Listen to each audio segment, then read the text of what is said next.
Hello, rock and rollers. Welcome to the 26th ElectroJet Rock Show. I'm your host, Jett, and I have with me, coming to you from Los Angeles, the Professor. How's it going tonight, Professor? It's going great tonight. Welcome back, everybody. Thank you. Thank you for coming. And don't forget to hit that subscribe button. Subscribe to our channel for great content. Please support us. Really, guys, we really appreciate you. So tonight, what's up?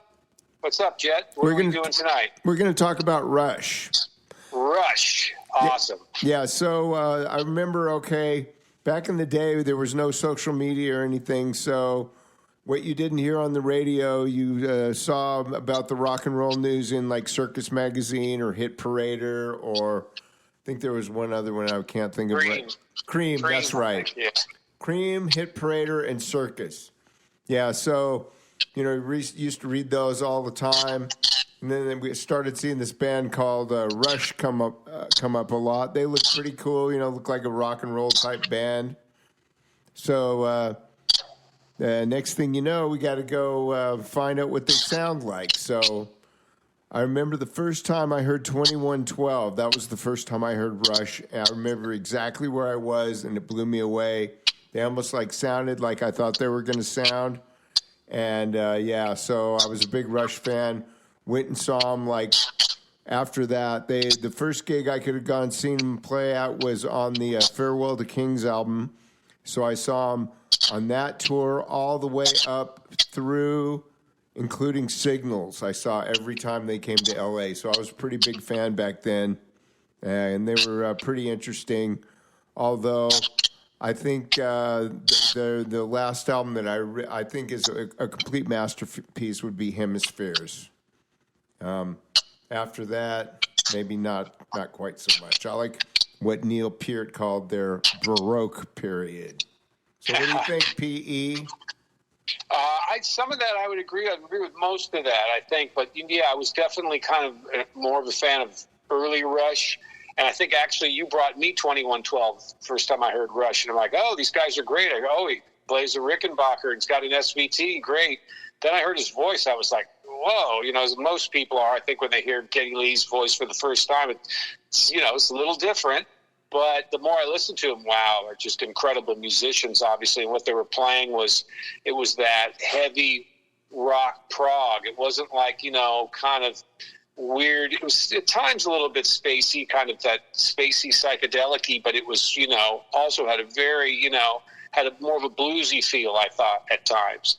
And so, after I heard that, then I went back and listened to some of the older albums, because I was trying to play, let's say, like 2112. I was like, Farewell to Kings, I couldn't play that stuff. So I'd go back and get the older albums. Oh, I can play, I can figure out these songs on the first album. And that was when they had a different drummer, Rutsey, instead of Peart. And then, that was 74. Then they had Fly By Night, 75. And that had Anthem on it, which is a great song. I think you like that too, Jett. Anthem is a great Rush tune. And then Caress of Steel, I liked Bastille then. I liked Lakeside Park, which was kind of had a very different feel to it. Really showed a lot of their range. They had a lot of different songs with different feels, different time signatures, different speeds, gave different moods. But it was this one side was a little bit kind of more spacey. Well, they did have the Fountain of Lamneth. You didn't like that? Right. No, I did, but it was a long, kind of out there. It was definitely kind of just a little bit more very out there, but a lot of fire on that thing. It did, yeah. My eyes are open, and they're open very wide.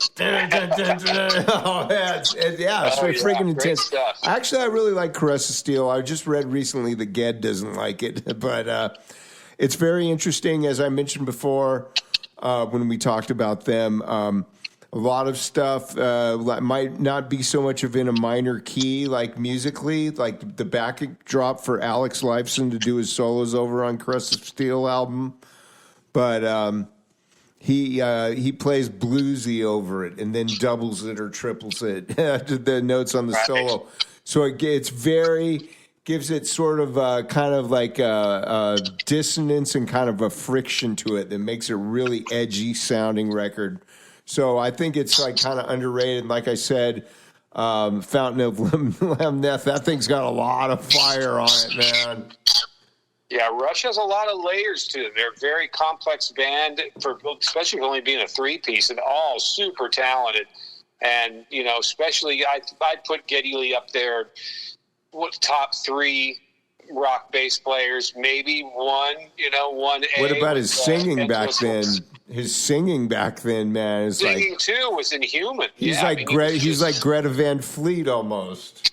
Oh man, Greta Van Fleet might kind of want to be like Geddy Lee. Geddy Lee was phenomenal then. But I also liked a lot of the other songs on 2112, like Passage to Bangkok. 2112 is a masterpiece, ladies and gentlemen. Zone, Lessons. They all were so, atmospheric, and they all painted pictures that were very, specific and unique.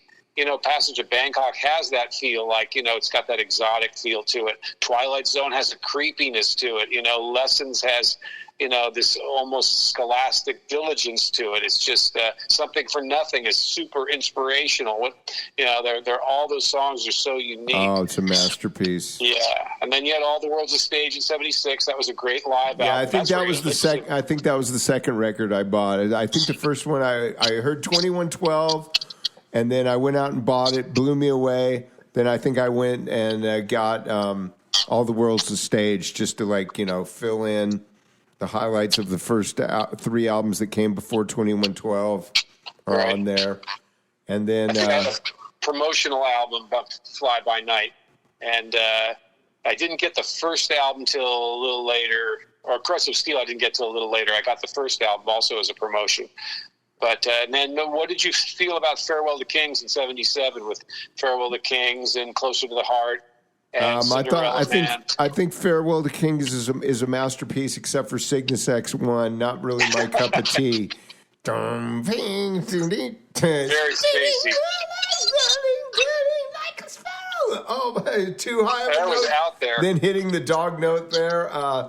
Yeah, man, I don't know. Oh yeah, I was definitely out there. Yeah, not my favorite, but I can forgive them for that because the album, the continuation of that side was Hemispheres, which is a complete masterpiece. And I saw them that year too on tour. We had a 13th row at Long Beach Arena. That was for Hemispheres, which they never played that again because Geddy says it's too hard for him to sing after that.